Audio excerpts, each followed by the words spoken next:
এই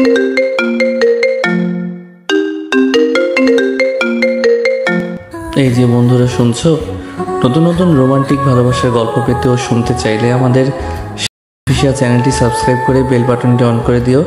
like comment করতে মোটেও ভুলবেন না কিন্তু। ধন্যবাদ সবাইকে। মিনতির সুরে বলল সারা। তুই বললি আরো শুনে নেবে? শুনবে না কেন? ওকে শুনতেই হবে। এত মানুষের ভিড়ে তোর ওই মিনমিনে গলার আওয়াজ কোনো কালে পৌঁছবে না ওর কানে। অর্থের কথা শুনে সারার শেষ আশা ভরসাটুকু পানিতে ভেসে গেল। হতাশ ভঙ্গিমায় বসে সে সামনের দিকে দেখতে লাগলো। সারার এমন মুখটা দেখে অর্থী বলল, এখনো তোর আশা শেষ হয়নি? ওই ভাইয়াটার বকুল ফুলের মালাটা নাও কিনতে পারে।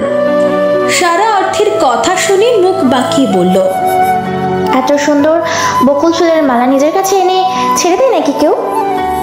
সবাই তোর মতো না, সবাই ছোট ছোট জিনিসে খুশি হতে পারে না।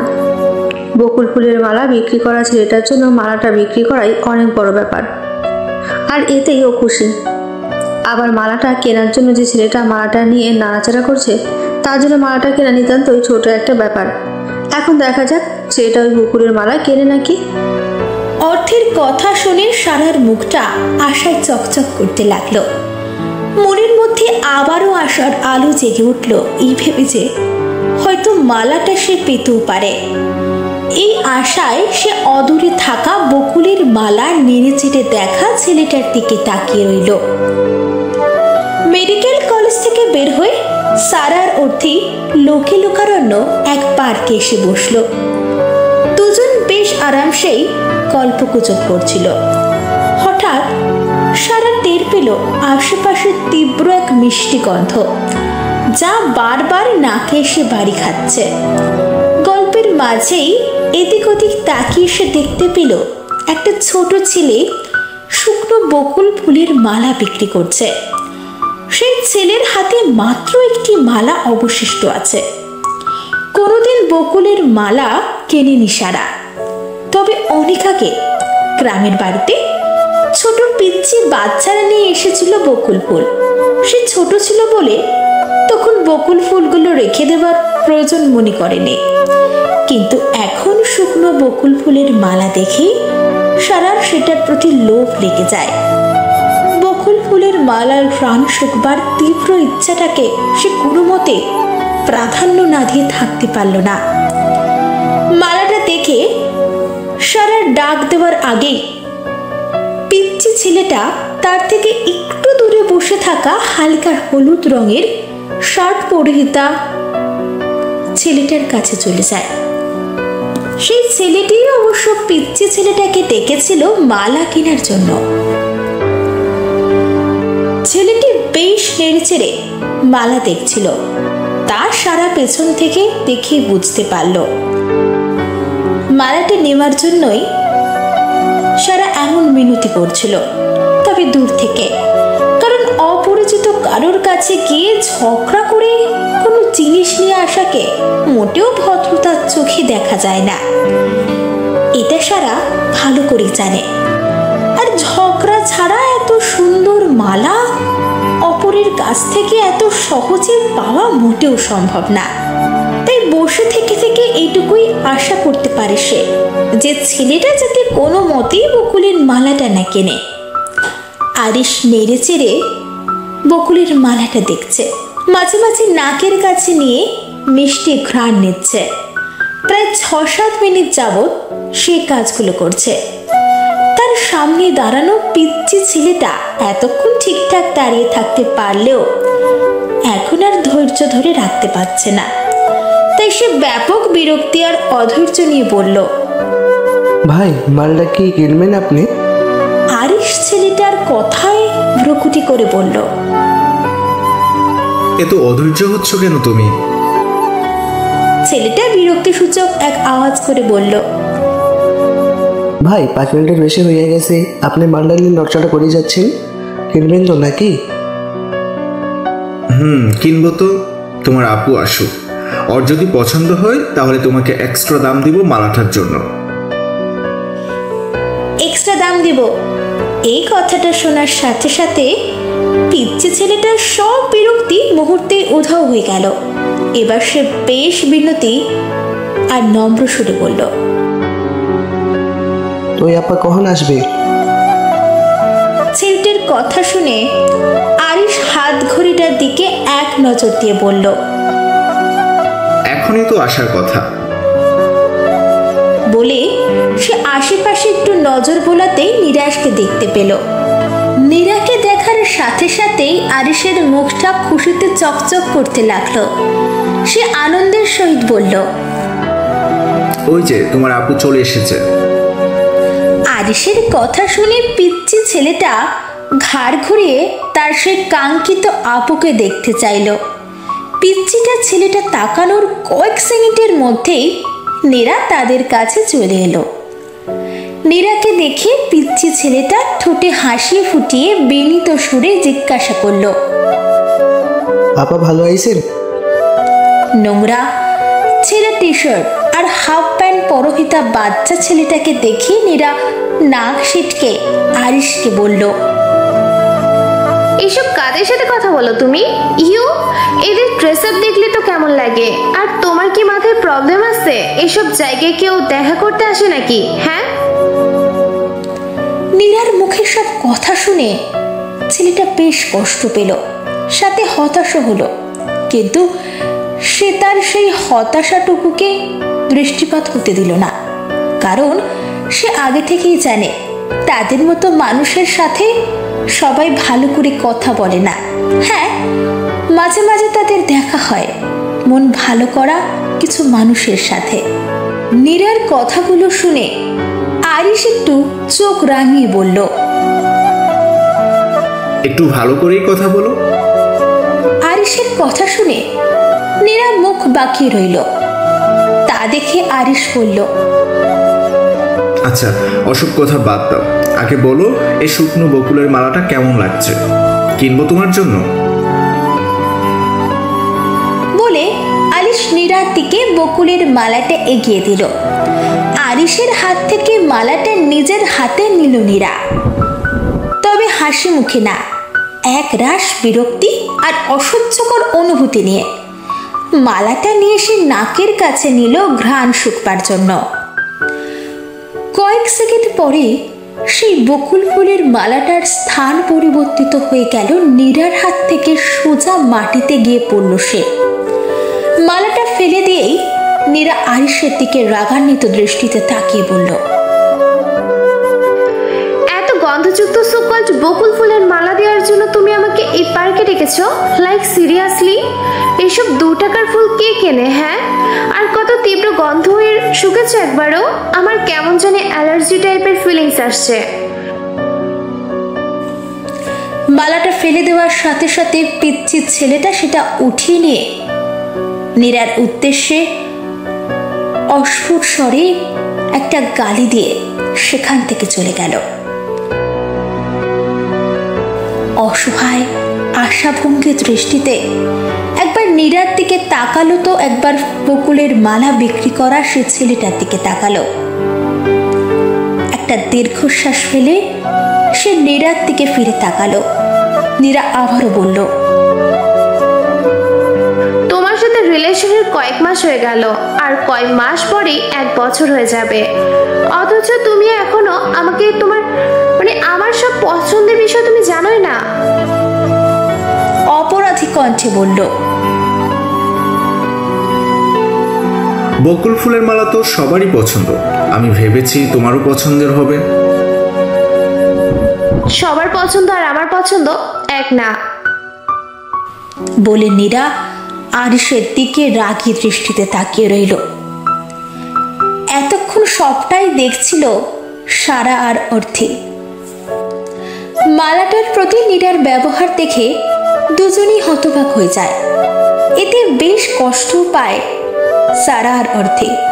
তবে এর চেয়ে বেশি খুশি হয় সারা, কারণ নীরার মালাটা পছন্দ হয়নি বলেই সারা মালাটা নিজের করে পাবে। সেই পিচ্ছি ছেলেটা বকুল ফুলের মালাটা নিয়ে অন্যদিকে যাওয়ার আগে সারা তার অবস্থান থেকেই ছেলেটাকে জোর ডাক দিল,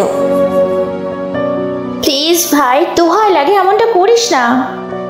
এই বকুল ফুলের মালার বিক্রেতা, এদিকে আসো।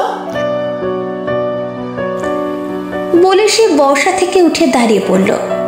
সারার গলার আওয়াজে পার্কের কিছু মানুষ তার দিকে চমকে থাকায় তারা এমন ভাবে তাকিয়েছে যেন সারা কোনো এলিয়েন বা ভুল কাজ করে ফেলেছে। সারার ডাকটা আরিশেরও কান অব্দি যায়। সে ঘাড় গড়িয়ে পিছনে সারার দিকে তাকালো। সেই পিচ্চি ছেলেটা আবারও বিরক্তি নিয়ে সারার দিকে এগিয়ে এলো। একরাশ বিরক্তি নিয়ে সারাকে সে বলল, আবার মালা নেবেন? বেশি নাটক করেন না। একটু আগে আপাটা কিরকম ওইরা মালাটা ফেলে দিল দেখছেন? সারা হাসি মুখে পিচ্চি ছেলেটার মাথার চুলে হাত দিয়ে অগোছালো করে দিয়ে তার হাত থেকে মালাটা নিল আর বলল, আমি মালাটা নেওয়ার জন্য তোমাকে ডেকেছি। সেই কখন থেকে এটার উপর আমার নজর পড়ে আছে।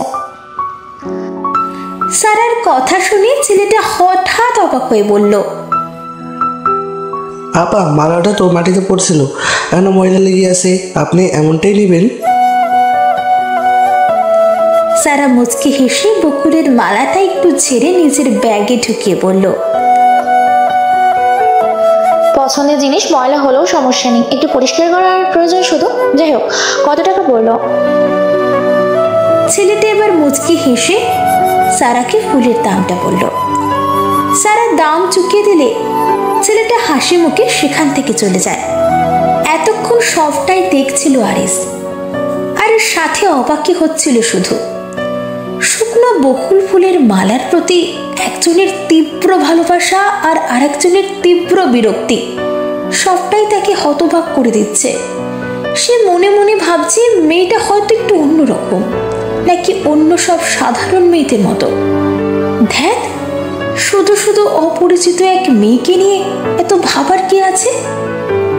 বেশ কিছুক্ষণ পর নীরা পাশ ফিরে তাকিয়ে দেখল আরিশ ঘাড় ঘুরিয়ে পিছনের দিকে তাকিয়ে আছে।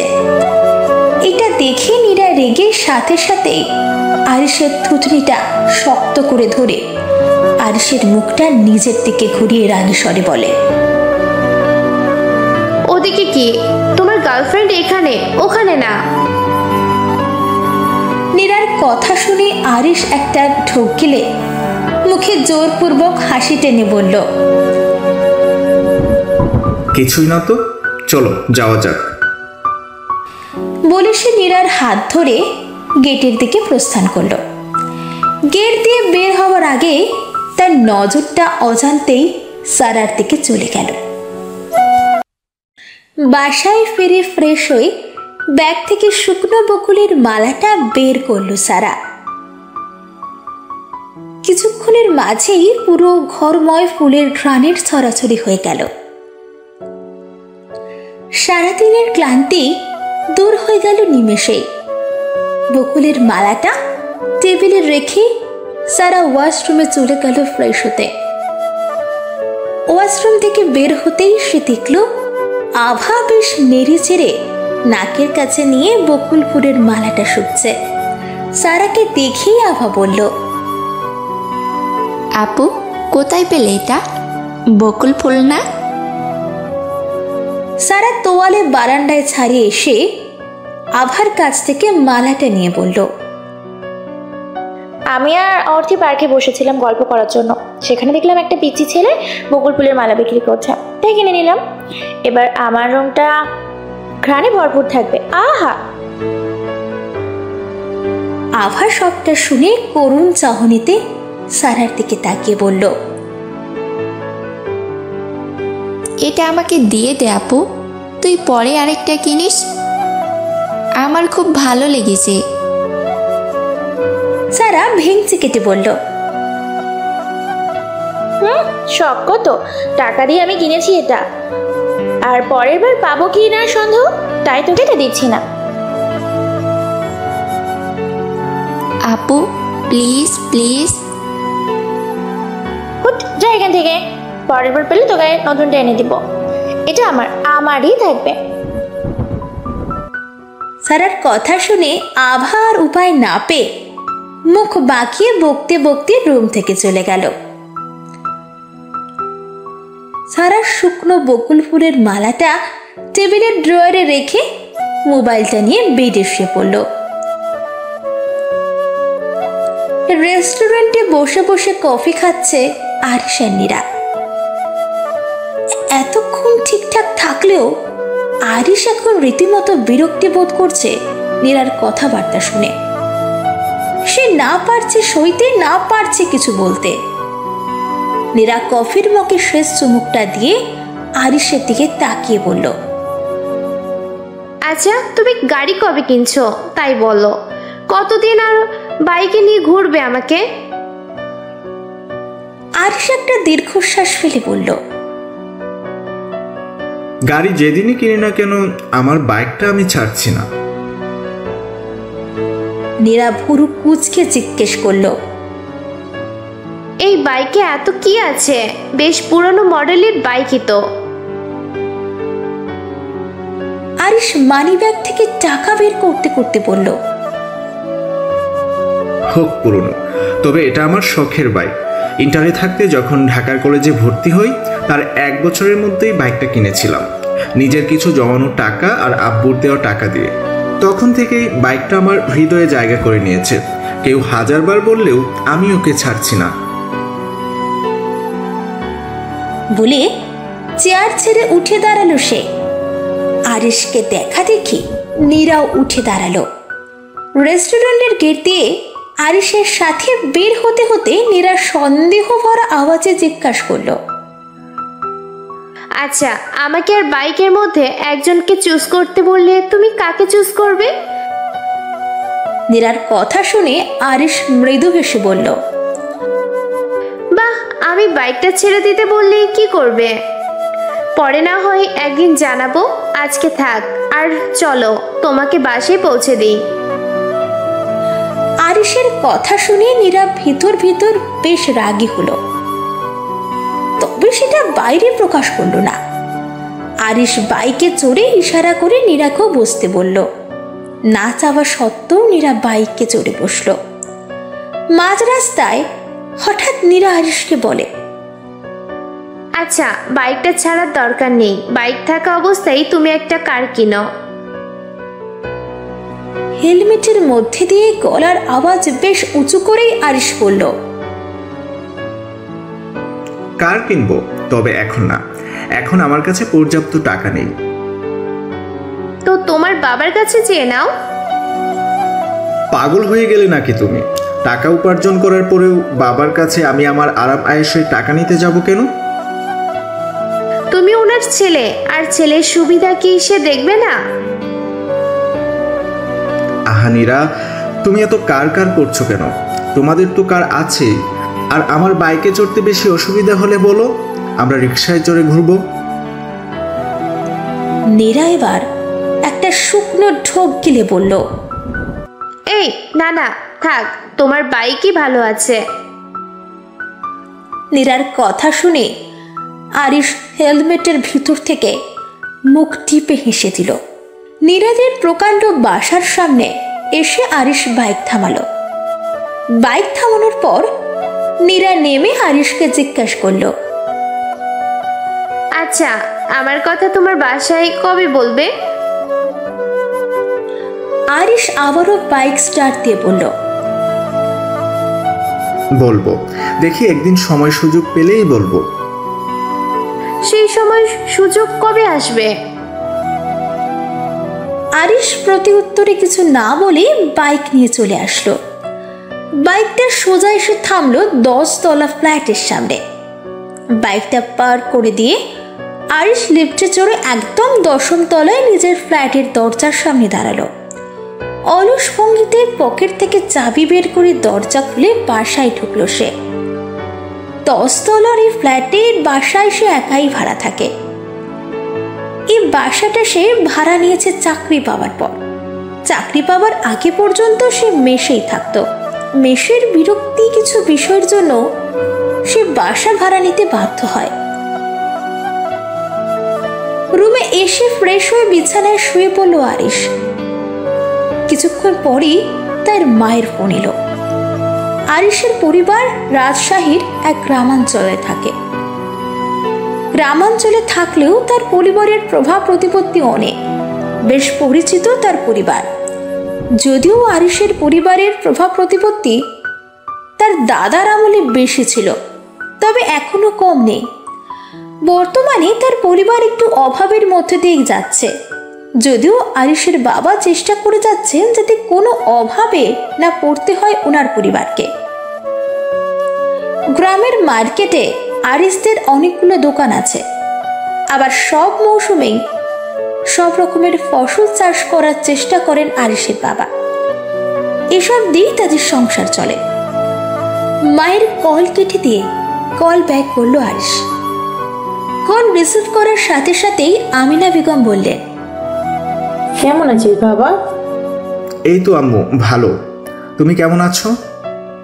আর বাসার সবাই? সবাই ভালো আছে। তো টাকা পয়সা জোগাড় হলো? মায়ের কথা শুনে আরিশ হতাশার সুরে বলল, চেষ্টায় আছি আম্মু। কলিয়াপুর শ্বশুর বাড়ি থেকে কিছু বলেছে?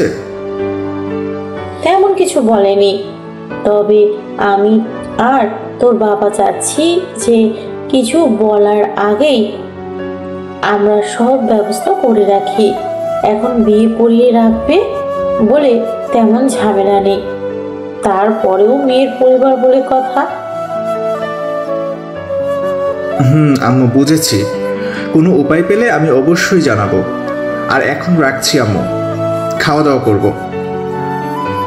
আচ্ছা বাবা। বলে আরিশের মা ফোনটা রেখে দেয়। আরিশ বসে বসে খাবার খাচ্ছে আর চিন্তার বড় চরকিটা তার মাথার উপর দিয়ে ঘুরপাক খাচ্ছে। পরিবারের সমস্যা নামক চিন্তাটা আজকাল তার পিছু ছাড়ছেই না। সব দিক দিয়ে সে এখন বড় সমস্যায় আছে। একদিকে তার বড় বোনের দ্বিতীয় বিয়ে, অপরদিকে নীরার রোজগার চাহিদা, আবার অফিসের কাজের প্রেশার। মাঝে মাঝে সে মন খারাপ করে ভাবে, হয়তো শহরে এসে নিজের পায়ে ভালো করে দাঁড়াতে গেলে হয়তো এত কষ্ট পরিশ্রম করতে হয়। সবটাই মেনে নেওয়া যায়, তবে সাথে করে মেন্টাল প্রেশারটা মেনে নেওয়া যায় না। মাঝে মাঝে আরিশ প্রচণ্ড ডিপ্রেশনে চলে যায়। সুইসাইড নামক শয়তানটা তার মাথায় এসে বেশ কবার ঘুরপাকও খেয়েছে এর আগে, তবে সে শক্ত মনে সবটা অতিক্রম করেছে। তবে কতদিন এমনটা পারবে সেটা অজানা তার। আকাশটা অন্যান্য সাধারণ দিনের মতোই, তবে আজ বেশি রোদও নেই, আবার বেশি মেঘও নেই। কেমন একটা গুমট পরিবেশ তৈরি হয়ে আছে। এজন্য তুলনামূলক একটু শীত করছে সারা। এই সময়টাতে ঢাকা শহরের শীতের তীব্রতা নগণ্য থাকে। শীতের কাপড় না পরে বেশ চলাফেরা করা যায়, তবে মাঝে মাঝে হালকা ঠান্ডা বাতাস শরীরে মৃদু কম্পন তুলে দেয়। বাস থেকে নেমে সারা আর অর্থী হেঁটে হেঁটে মেডিকেলের দিকে যাচ্ছে। দুজনেই গল্পে মশগুল, তবে তাদের গল্পের ছুরিটা ফুটো করে দিল এক বাইকওয়ালা, যার নাম আদনান রহমান আরিশ। আরিশ বাইকে করে অফিসের পথে যাচ্ছিল। ঠিকঠাক ভাবে সে যাচ্ছিল, তবে ভুলক্রমে রাস্তার ভাঙা অংশে জমি থাকা পানির ওপর দিয়ে সে বাইক চালিয়ে যায়। ফলস্বরূপ সেই নোংরা পানি ছিটে গিয়ে পড়ে সারার গায়ে। তার পরনের বোরখা, এমনকি এপ্রনের নিচ অংশটুকু রাস্তার নোংরা পানি ভরে যায়। ঝকমক তকমক করা সাদা এপ্রনটা ময়লা লেগে নষ্ট হয়ে যায়। সারা কিছুক্ষণের জন্য পুরোটাই স্তব্ধ হয়ে গিয়েছিল। কলেজ থেকে ফেরার পথে এমনটা হলে তার রাগের মাত্রা একটু কম হতো, কিন্তু এখনো সে ক্লাসেই পৌঁছাতে পারল না, তার আগেই এমন অবস্থা। সারা রেগে কটমট করে সামনে তাকায়। সামনে তাকিয়ে দেখল হেলমেট খুলে সে বাইকওয়ালা এগিয়ে আসছে তার দিকে। এর আগে সারা কখনো কোনো অপরিচিত মানুষের সাথে ঝগড়া করেনি, কিন্তু আজকের এই কাণ্ডের পর ভুক্তভোগী সারা প্রচন্ড রেগে আছে। সামনের সেই বাইকওয়ালার প্রতি রাগে তার পুরো শরীর রেডি করতে লাগলো। দাঁতে দাঁত চেপে সে মনে মনে বেশ কটা গালি দিয়ে বসলো তার দিকে এগিয়ে আসা ছেলেটিকে। অর্থাৎ আরিশকে। আজকে যে সে রীতিমতো তৃতীয় বিশ্বযুদ্ধ বাঁধিয়ে দেওয়ার ইচ্ছা পোষণ করে দাঁড়িয়ে আছে তা আরিশ বেচারা টেরও পাচ্ছে না। সারার পাশে দাঁড়িয়ে থাকা অর্থী শুধু নিশ্চুপভাবে একবার সারাকে তো একবার আরিশকে দেখছে। আরিশ হেলমেটটা হাতে নিয়ে এসে সারার সামনে দাঁড়ালো। সারাকে পুরোপুরি ভাবে একবার পর্যবেক্ষণ করে বিনয়ী সুরে সে বলল, আই এম এক্সট্রিমলি সরি, আপনার ড্রেসটা খারাপ হয়ে গেল। I am really sorry. সারা একদম বোম ফাটার মতো ফেটে পড়ল আরিশের কথা শুনে। সে দাঁতে দাঁত চেপে বলল, এটা সরি বলার মতো ভুল না। আচ্ছা, আপনি কি কানা? চশমা তো পরেছি আমি, বাট আপনার বাইক চালানোর ধরন দেখে মনে হচ্ছে আপনি সাক্ষাৎ একটা কানা। রাস্তায় যে এত বড় একটা গর্ত, তাতে পানি আছে, এটা আপনার চোখে পড়েনি? আরিশ প্রথমে সারার সাথে ভালো করে কথা বললেও এখন সারার কথাবার্তা শুনে আরিশের গা জ্বালা করতে লাগলো। সেও এবার খানিকটা রেগে বলল, হে মিস, হোয়াট এভার। আপনার সাথে ভদ্রভাবে কথা বললাম আমি, অথচ আপনি ইটস ওকে বলার বদলে উল্টো ঝগড়া করতে চাইছেন। সারা কোমরে হাত দিয়ে বলল, ফর ইউর কাইন্ড ইনফরমেশন, আমি মিস অফ হোয়াট এভার, আর আমি নামটাও বলছি না। যাই হোক, ভুলটা আপনি করেছেন, তাও আবার ছোটখাটো বললে মারাত্মক ভুল। সো ইটস ওকে বলার কোনো মানেই হয় না। এবার আপনি বলুন, আপনি এমন ড্রেস আপ নিয়ে কি কোনো ক্লাস করব? Tell me. আরিশ পুরো উঁচিয়ে বলল, সেটা আমি কি করে বলবো? এটা আপনার প্রবলেম। আমি ভদ্রতার খাতিরে সরি বলতে এসেছিলাম, ব্যাস, আমার কাজ শেষ। বলে আরিশ ঘুরে নিজের বাইকের কাছে যেতে নিল। আরিশের এমন ভাব দেখে সারা প্রচন্ড রেগে গেল। সে আরিশকে পেছন থেকে ডাক দিল, ওই মিস্টার হোয়াইট শার্ট পরা ভাবলা, এদিকে আসুন। অর্থী এতক্ষণ সবটা নীরব দর্শকের মতো দেখে যাচ্ছিল। বান্ধবীকে ঝগড়া করতে দেখে তারও মনে ঝগড়া করার ইচ্ছা ঢুকে দিল, কিন্তু তার সাথে এখন কে ঝগড়া করবে? তাই ঝগড়া না করতে পেরে সে চুপচাপ দাঁড়িয়ে ঝগড়া দেখবে। সারার এমন আজব সম্বোধন শুনে আরিশ বুড়ো যুগল কুচকে পিছু ফিরে তাকালো। আরিশের পেছনে তাকানো দেখে সারা আবারও বলল, বললাম কি, এদিকে আসুন, কথা আছে। আরিশ সারার কথা শুনেও না শোনার ভান করে চুপচাপ দাঁড়িয়ে রইল। সারার কথা শুনে তার শরীরের ভেতরে চরম অলসতা কাজ করছে। পা দুটো পিছনে ঘুরিয়ে কয়েক কদম হেঁটে যাওয়াটাকে নিতান্তই একটা দুর্বোধ্য কাজ বলে মনে হচ্ছে তার। আরিশের কোনো হেলদোল না দেখে সারা রাগে দাঁত কটমট করতে করতে আরিশের দিকে এগিয়ে গেল। তার মনে এখন রাগের আগ্নেয়গিরি ফাটছে। তার নিষ্পাপ মনটা ইচ্ছা পোষণ করছে পুরো রাস্তার মানুষজনের সামনে আরিশের কলার ধরে ঝাঁকিয়ে ঝাঁকিয়ে কথা বলতে। কিন্তু সে একটা ভদ্র ঘরের মেয়ে। রাস্তায় ঝগড়া করাটাও যেখানে খারাপ দেখায়, সেখানে এমন ইচ্ছে পোষণ করাটা যে খুব বাজে দেখাবে তা সে জানে। না চাওয়া সত্ত্বেও মনের তীব্র বিরক্তি আর রাগটাকে বের করার জন্য সে ঝগড়া করছে। এমনটা না করলে যে সে আজ মনোযোগ দিয়ে ক্লাস করতে পারবে না তা ভালো করে জানা আছে তার। আর সে সামনে গিয়ে ধমকে শুরু বলল, আপনি মানুষটা যে বড্ড বেয়াদব তো ভালো করে টের পাইয়ে দিলেন এই কাজে। আরিশ বিরক্তি নিয়ে বলল, আপনিও যে কেমন তা আপনি আপনার ব্যবহারের মাধ্যমে জানিয়ে দিলেন।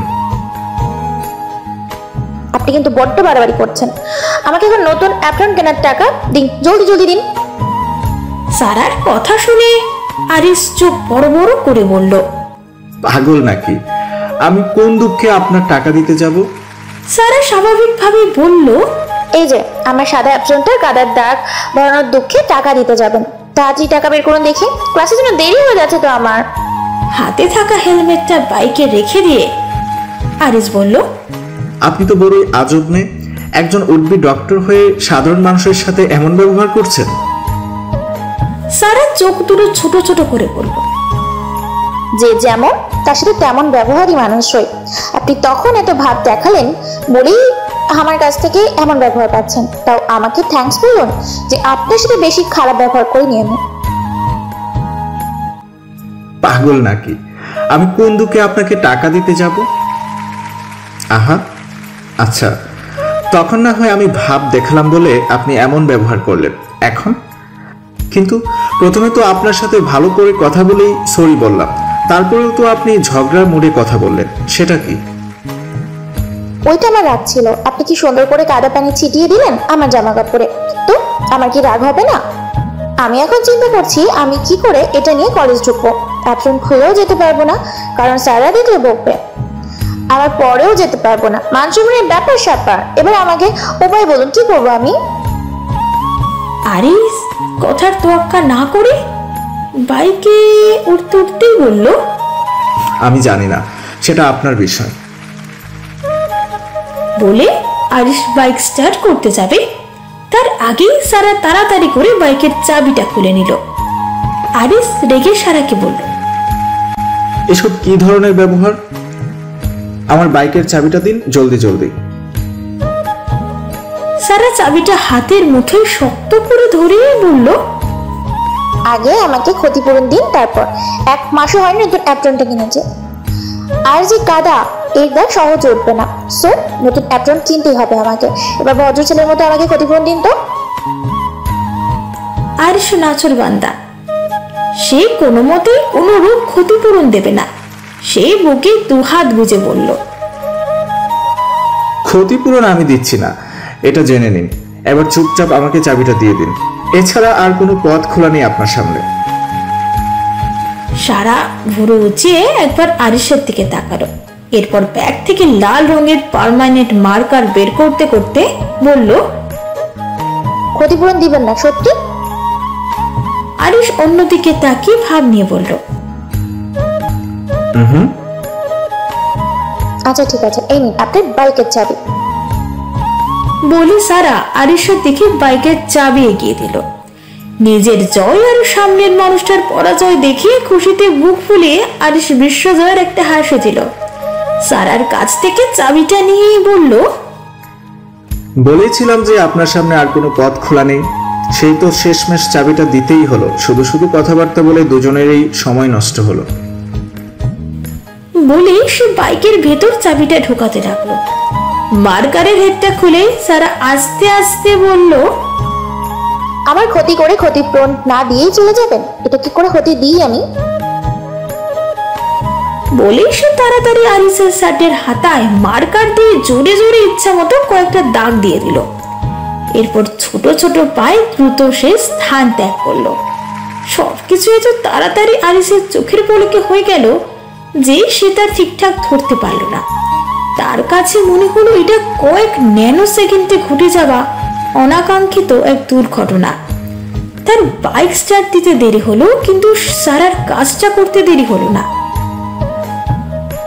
আরিস এখনো বাইকে থম মেরে বসে আছে, মাথা যেন তার কাজ করা বন্ধ করে দিয়েছে। কয়েক সেকেন্ড একদম নিশ্চুপ থেকে আরিস বাইকের গিয়ার জোরে চাপ দিয়ে বাইক স্টার্ট করলো। রাগে তার পুরো শরীর থরথর করে কাঁপছে। সারার উদ্দেশ্যে বেশ কয়েকটা বকা দিয়ে সে অফিসের রোডে চলে আসলো। এখন সে বাসায় গিয়ে শার্ট চেঞ্জ করবে, তারপর আবার অফিসে আসবে। সে সময়টুকু তার হাতে নেই, তাই নিরুপায় হয়ে সে অফিসে চলে আসলো। সারা, তুই কোথা থেকে এত সাহস পেলি রে? সব সুপ্ত অবস্থায় ছিল, আজকে বের হলো। আর মানুষজন ওখানে তেমন ছিল না তো, তাই আমার খুব একটা ভয় লাগেনি। আর রাগের মাথায় ভয়টাই পালিয়ে যায়। কি জানি বাবু, আমার ভয় পাওয়ার সিচুয়েশনে কখনো রাগ আসেনি, তাই জানিও না। আসলে জানিস, এখন তাড়াতাড়ি ক্যাম্পাসে পৌঁছে অ্যাপ্রনটা যতটুকু পারি পরিষ্কার করবো। আমার মনে হয় না দাগ পুরোপুরি ভাবে উঠবে। দেখা যাক। মাত্রই অফিস থেকে বের হলো আরিস নীরার কল পেয়ে। নীরা কল করে তাকে আর্জেন্টলি বের হতে বলেছে। বসুন্ধরা সিটি কমপ্লেক্সের সামনে এসে পৌঁছালো আরিস। সেখানে দাঁড়িয়ে নীরাকে কল দিল সে। কোথায় তুমি নীরা?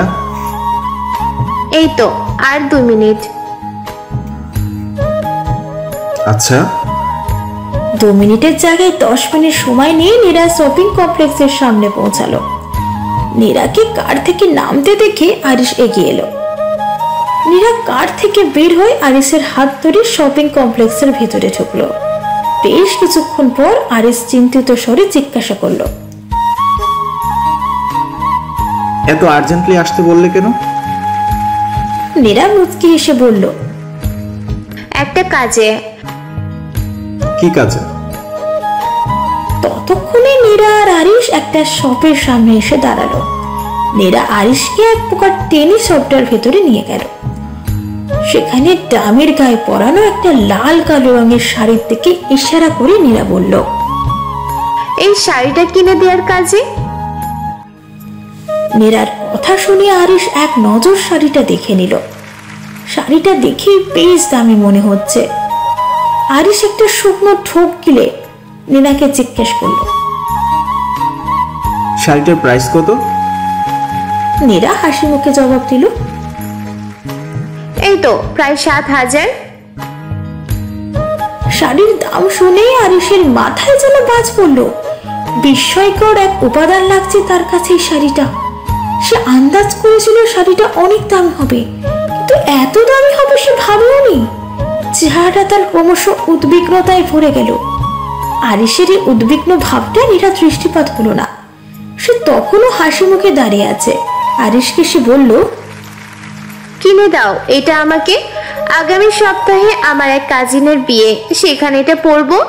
এটা পরলে যে সবার দৃষ্টি কেন্দ্রবিন্দু আমি হব, এটা ভাবতে যে কি খুশি লাগছে বলে বোঝাতে পারবো না।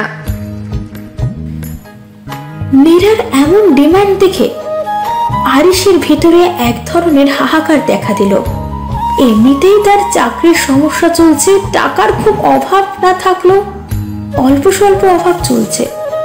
এর মাঝে এত টাকা দিয়ে শাড়ি কেনা নিতান্তই বোকামির কাজ হবে। আর প্রতিদিন নীরাকে নিয়ে বাইকে বের হওয়ার জন্য খরচ লেগেই থাকে। এর মাঝে এত টাকা দিয়ে শাড়ি কিনলে মাসটা চলতে যে অসুবিধা হবে তা জানা আছে আরিসের।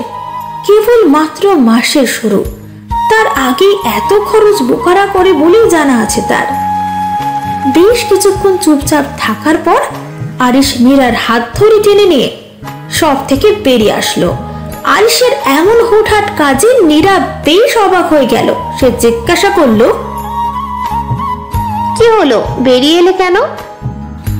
আরিস অসহায় কণ্ঠে বলল, আমার পক্ষে এই শাড়িটা কিনে দেওয়া সম্ভব না। আরিসের কথা শোনা মাত্রই নীরা রাগে ফেটে পড়ল। সে রাগান্বিত স্বরে বলল,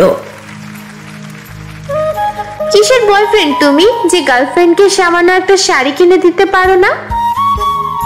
নীরা, এটা মুঠেও সামান্য না। 8,000 টাকা দিয়ে তোমাকে শাড়ি কিনে দেওয়া আমার পক্ষে একটুও সম্ভব না। নীরা এবার গলার আওয়াজ বাড়িয়ে বলতে লাগলো, তুমি জানো আমি কত আশা নিয়েছিলাম এই শাড়িটা কিনবো বলে। আমার ফ্রেন্ডদেরও বলা হয়ে গিয়েছে এর ব্যাপারে। তুমি তোমার বাবাকে বলো। পাগল তুমি! আমার বাবাকে বললে বলবে যে বয়ফ্রেন্ডের কাছ থেকে কিনে নিতে। আমার পক্ষে সত্যি সম্ভব না। কি সম্ভব তোমার পক্ষে? আমাকে একটু দামি আর হাই ক্লাসের কিছু কখনো গিফট করনি।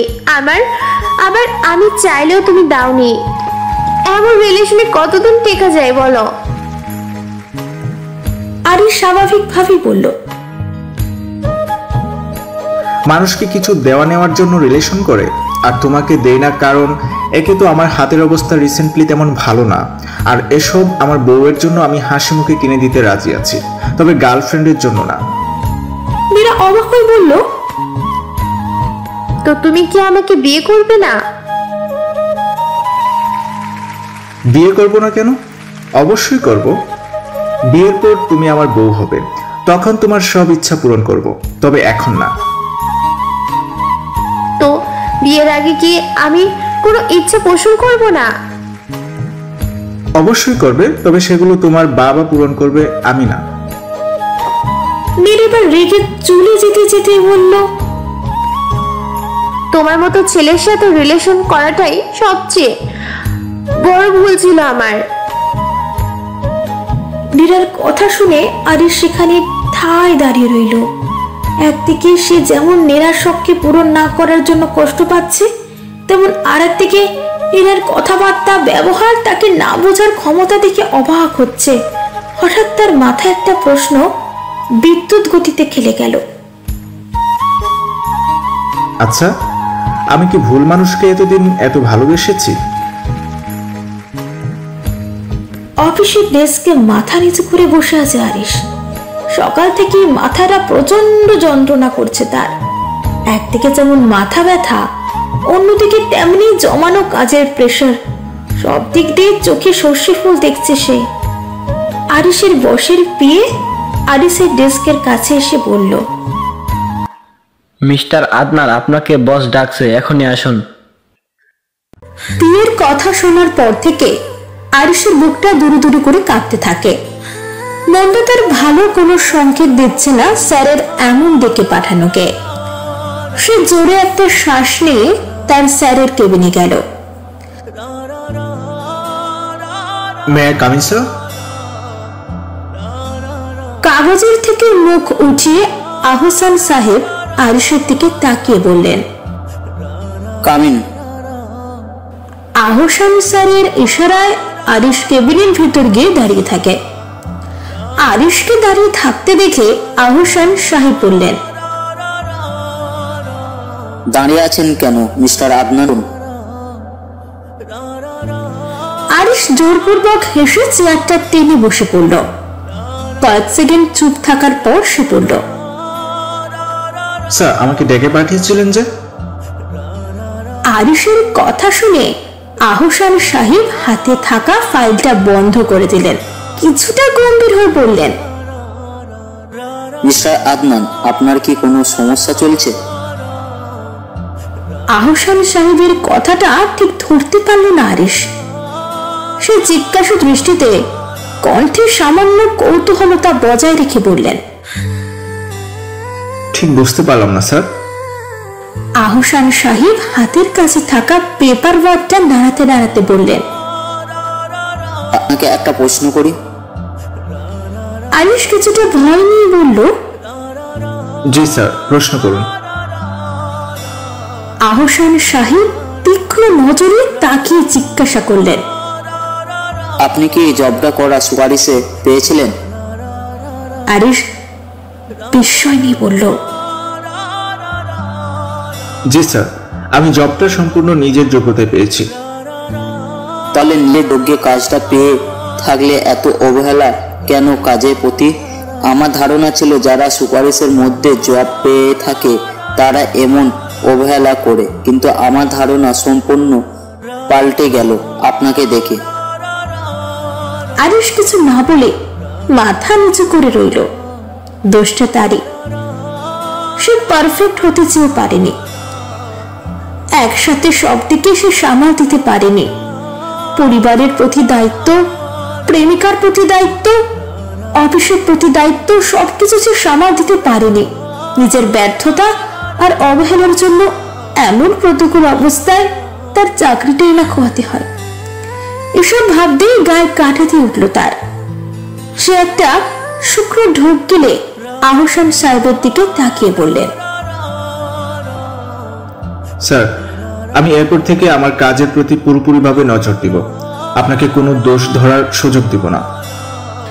আহসান সাহেব ছোট্ট একটা নিঃশ্বাস ফেলে বললেন, সেটা আশা করেছি। ভেবেছিলাম আপনাকে পানিশমেন্ট দেব, কিন্তু আপনি। বলে আহসান সাহেব হতাশ দৃষ্টিতে আরিশের দিকে তাকালেন। প্রমোশন শব্দটা শুনে আরিশ যত না খুশি হয়েছিল তার চেয়ে বেশি সে কষ্ট পেল যখন তার স্যার বলল যে তিনি প্রমোশন দেওয়ার কথাটা ভেবেছিলেন। আচ্ছা, তাহলে কি এখন সে আর প্রমোশন পাবে না? সব স্বপ্ন কি ভেঙে যাবে তার? আরিশ ভয়ার্ত কণ্ঠে জিজ্ঞাসা করল, স্যার আরেকটা সুযোগ কি দেওয়া যায় না স্যার? আহসান কিছুক্ষণ চুপ থেকে বললেন, অবশ্যই, তবে আপনাকে পুরো মন দিয়ে কাজ করতে হবে। আরিশ বিস্তৃত একটা হাসি দিয়ে বলল, অবশ্যই স্যার। আহসান সাহেব মৃদু হেসে বললেন, ঠিক আছে মিস্টার আদনান, আপনি এখন যেতে পারেন। আরিশ আর কিছু না বলে তার ডেস্কে এসে বসে। মাথায় হাজারো চিন্তার পাহাড় গড়ে উঠেছে। দুশ্চিন্তা যেন আষ্টে পৃষ্ঠে জড়িয়ে ধরেছে তাকে। তবুও সে ধৈর্য ধরার চেষ্টা করছে। একটা দীর্ঘশ্বাস ফেলে সে কাজে মনোযোগ বসানোর চেষ্টা করলো। মায়ের বকা শুনে রেগে নিজের রুমে এসে দরজা বন্ধ করে দিল সারা। মনে মনে আরিশের 14 গোষ্ঠী উদ্ধার করছে সে। আর করবে নাই বা কেন? আরিশের এক কাজের জন্য সে কতই না বকা শুনল নিজের মায়ের কাছে। একদম বিনা দোষে সাজা যাকে বলে। সারা দাঁতে দাঁত চেপে রেগে রেগে বলল, ওই বেটা বজ্জাতের জন্য আজকে দিনটাই আমার খারাপ গেল। খাটাসের জন্য রাস্তায় ঝগড়া করলাম, ক্যাম্পাসে ক্লাসমেটের চোখে কেন্দ্রবিন্দু হলাম অ্যাপ্রনের জন্য, আবার বাসায় এসে আমার কাছে বকা শুনলাম অ্যাপ্রনের জন্য। মনটা তো চাচ্ছে একেবারে কাদের মধ্যে খাটাসটাকে গড়াগড়ি খাওয়ায়। ফালতু বজ্জা। ওয়াশরুম থেকে ফ্রেশ হয়ে এসে সারা মোবাইল নিয়ে চেয়ারে বসে পড়ল। ফেসবুকের নিউজ ফিড স্ক্রল করতে করতে হঠাৎ তার চোখ আটকে যায় একটা নিউজ দেখে। সেটাতে হেডলাইনটা এমন, নিজের বাসা থেকে তুলে নিয়ে ধর্ষণ করা হলো এক তরুণীকে। খবরটা দেখে মুহূর্তেই সারার পুরো হাত পা ঠান্ডা হওয়ার উপক্রম হয়ে এলো। না চাইতেও খবরটা দেখে তার হাত পা কাঁপতে লাগলো। ফোনটা তাড়াতাড়ি করে হাতের থেকে বিছানায় ফেলে দিল সে। ঠোঁট জোড়া অনবরত কাঁপছে তার। এসব খবর থেকে বরাবরই সে পালিয়ে আসছে। আজকে হুট করে যে এমন নিউজ তার সামনে পড়ে যাবে সে ভাবতেও পারেনি। মনের মধ্যে এক অজানা ভয় গ্রাস করে ফেলেছে তাকে। গলা শুকিয়ে কাঠ হয়ে আসছে সারার। তাই তাড়াতাড়ি পড়ার টেবিলের ওপরে রাখার পানির বোতল থেকে ঠক ঠক করে পানি পান করলো সে। এরপরও তার অস্থিরতা টুকু কাটলো না।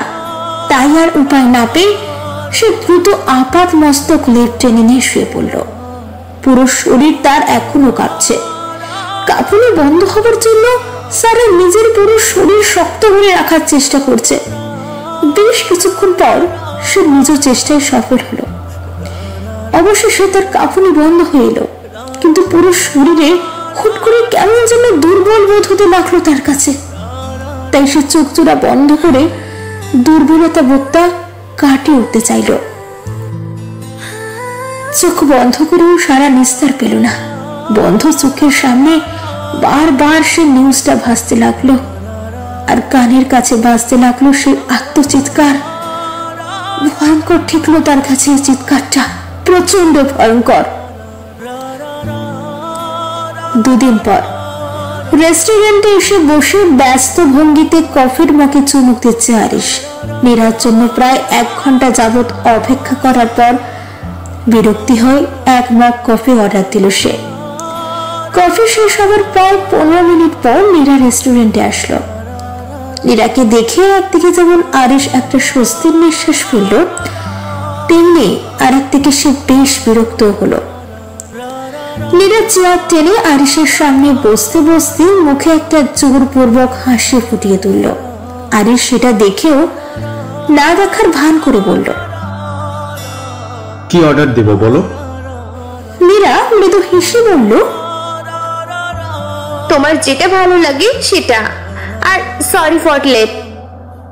আরিশ অভিব্যক্তিহীন চেহারায় বলল, ইটস ওকে।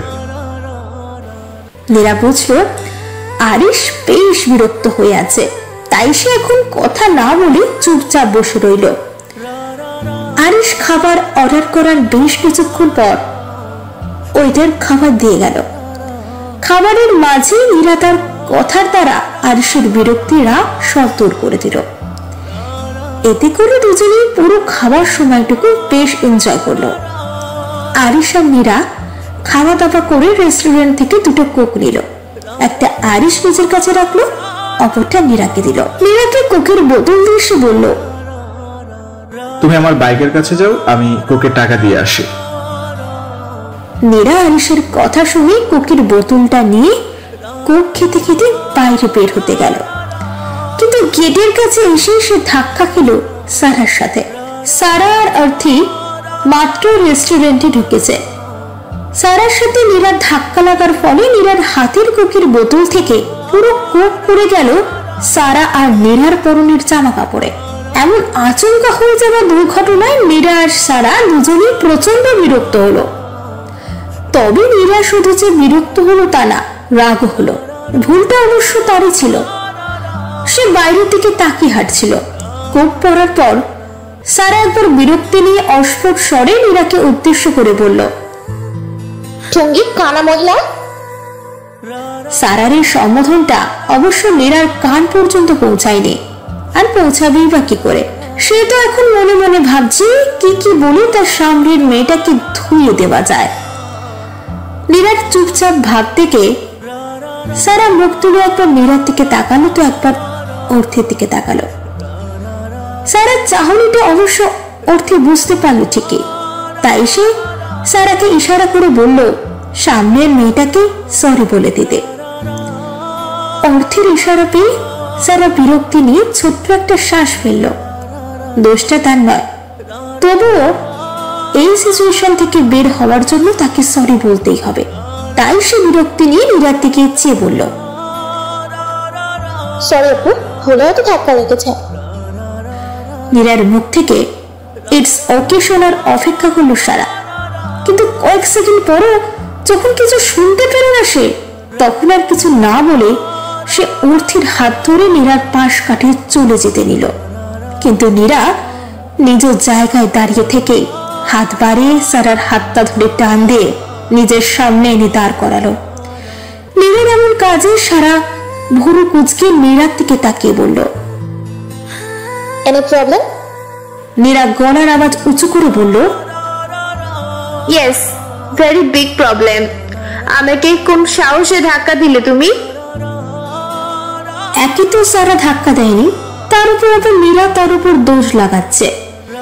এটা সারা সহ্য করতে পারলো না, তাই নিজের অপর হাত দিয়ে শক্ত করে নীরার হাত ধরে নিজের হাত ছাড়িয়ে নিয়ে বলল, ভুলটা আপনার ছিল মিস।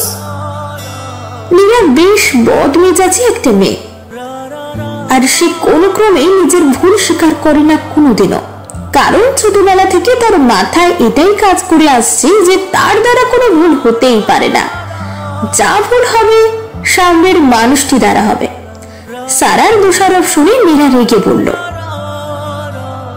নিজের ভুল আমার উপর চাপিয়ে দেওয়ার সাহস পেলে কোথা থেকে? তুমি জানো আমি কে? সারা কোনো চোখ শোনার মতো হেসে বলল, আপনি কোনো মন্ত্রীর মেয়ে বা ডোনাল্ডো চাপের মেয়ে? না তো, তাহলে এত দেমাগ দেখাচ্ছেন কেন? সারার পাশ থেকে অর্থী ফিসফিসি বলল, দোস্ত বাদ দে না এসব, মেয়েটা বেশ ডেঞ্জারাস মনে হচ্ছে, শুধু শুধু কথা বাড়িয়ে লাভ কি? সারা অর্থীর দিকে রাগে দৃষ্টিতে তাকিয়ে বলল, হোক ডেঞ্জারাস, তাতে আমার কি? নিজ দোষ করে আমার উপর দোষ চাপাবে আর আমি মেনে নিব? আবার নিজে দোষ স্বীকার না করে বড় বড় কথা বলছে। সারা সব কথা শুনে নীরা তেলে বেগুনে জ্বলে উঠল। সে রেগে বলল, এই মেয়ে, ছোট মুখে বড় বড় কথা মানায় না। সো চুপচাপ নিজের দোষ স্বীকার করো আর আমার ড্রেস নিজের হাত দিয়ে পরিষ্কার করে দাও। সারা অট্ট হাসিতে ফেটে পড়ল। সে হাসতে হাসতে বলল, ওরে সোনার চাঁদ, পিতলা ঘুঘুরে, আমার হাত দিয়ে তোমার ড্রেস পরিষ্কার করবো? ভাবলেই বা কি করে? যেসব দেখে তো ইচ্ছে করছে রাস্তায় আরো ময়লা এনে ভরিয়ে দিই। ওদিকটায় ঝগড়া ফ্যাসাদ শুনে আরিস তাড়াতাড়ি কাউন্টার থেকে চলে এলো। গেটের কাছে আসতেই সে দেখলো নীরা আর বোরখা পরা মুখ ঢাকা দুটো মেয়ে সামনাসামনি দাঁড়িয়ে আছে। আরিস তা দেখে তাড়াতাড়ি নীরার পাশে এসে দাঁড়িয়ে জিজ্ঞাসা করলো, কি হয়েছে নীরা, এখানে এভাবে দাঁড়িয়ে আছো কেন? নীরা আরিসের দিকে তাকিয়ে কাঁদো কাঁদো সুরে বলল, দেখো আরিশ, এই মেয়েটা আমার গায়ে কোক ঢেলে দিয়েছে, আবার সরি বলছে না। সারা এতক্ষণ আরিশ আর নীরাকে পর্যবেক্ষণ করছিল। এই দুজনের কথাবার্তা শুনে সে জানতে পেরেছিল সামনের মেয়েটার নাম নীরা আর ছেলেটার নাম আরিশ। এই ছেলেটার সাথে যে তার সেদিন কথা কাটাকাটি হলো তা বেশ ভালো করে মনে এসে গেল তার। সে বিড়বিড় করে বলতে লাগলো, ও তো এই ছেলের নাম হারিস? নীরার কথা শুনে আরিশ সারার দিকে তাকালো। বোরখা আর নিকাব পরা বলে আরিশ ঠিক চিনে উঠতে পারল না সারাকে। তাই সে স্বাভাবিক স্বরে বলল, দেখুন ম্যাডাম, ভুল আপনার দ্বারা হয়েছে, সো সরি বলে বিষয়টাকে এখানেই দফা করুন। সারা রেগে বলল, যেমন বয়সে তেমনই গার্লফ্রেন্ড, দোষ করবে নিজে অথচ স্বীকার করবে না। মিস্টার আরিশ বলছে আপনার এই ন্যাকা মার্কা গার্লফ্রেন্ডের দ্বারা হয়েছে, তারপর আমি সরি বলছি, কিন্তু ম্যাডাম আগ বাড়িয়ে ঝগড়া করতে এলো, এতে আমার দোষ নেই। সারার কণ্ঠস্বর চিনতে আরিশের বেশি সময় লাগলো না। সে জিজ্ঞাসু স্বরে সারাকে বলল, আপনি ওই মেয়েটা না? জি হ্যাঁ, আমি ওই মেয়েটা। সারা আর আরিশের কথা শুনে নীরা অবাক হয়ে বলল, তোমরা দুজন একে অপরকে চিনো? আরিশ বিরক্ত নিয়ে বলল, চিনি, তোমাকে পরে এ ব্যাপারে বলবো। আর প্লিজ একে অপরকে সরি বলে বিষয়টা মিটমাট করো, মানুষজন দেখছে আমাদের। নীরা আরিশের কথায় তোয়াক্কা না করে বলল, দেখলে দেখুক, আমি এই থার্ড ক্লাস মেয়েটাকে সরি বলবো না, মানে বলবো না, ওকেই সরি বলতে হবে। নীরার মুখে থার্ড ক্লাস শব্দটা শুনে সারা রেগে বলল, কোথাকার কোন হাই ক্লাসের মেয়ে তুমি? টাইট ড্রেস আপ দেখে তো মনে হচ্ছে কোনো ফকিরের ঘরের মেয়ে তুমি, যার কাপড়ের বড্ড অভাব পড়েছে। তুমি বললে কিছু টাকা দিতে পারি ড্রেস কেনার জন্য, আর বোরকা পরা দেখে যে তুমি থার্ড ক্লাস বলছো, এটাকে শুধু থার্ড ক্লাস বলে না, বলে পর্দা করা। সারার কথা শুনে নীরা প্রচন্ড জ্বলতে লাগলো আর আরিশ সেখানে ঠায় দাঁড়িয়ে রইল। সারাকে কিছু বলার মুখ নেই তার কাছে। নীরা এবার কিছু বলার আগেই সারা অর্থের হাত ধরে রেস্টুরেন্টের ভেতরে যেতে যেতে বলল, एक से बढ़कर एक नमूना है। নীরা সারার কথা শুনে পুরোই শকড হয়ে গেল। তার তো ভিতরে জ্বলে যাচ্ছে এটা চিন্তা করে যে সে সারাকে কোনো জবাব দিতে পারলো না। আর আরিশ অজান্তেই খুশি হচ্ছে সারার কথাগুলো শুনে। সে এটা ভেবে অবাক হচ্ছে যে সে সারার কথায় খুশি কেন হলো। নিজের গার্লফ্রেন্ডের জন্য তো কষ্ট বা রাগ করা উচিত, তাহলে সে খুশি হলো কেন?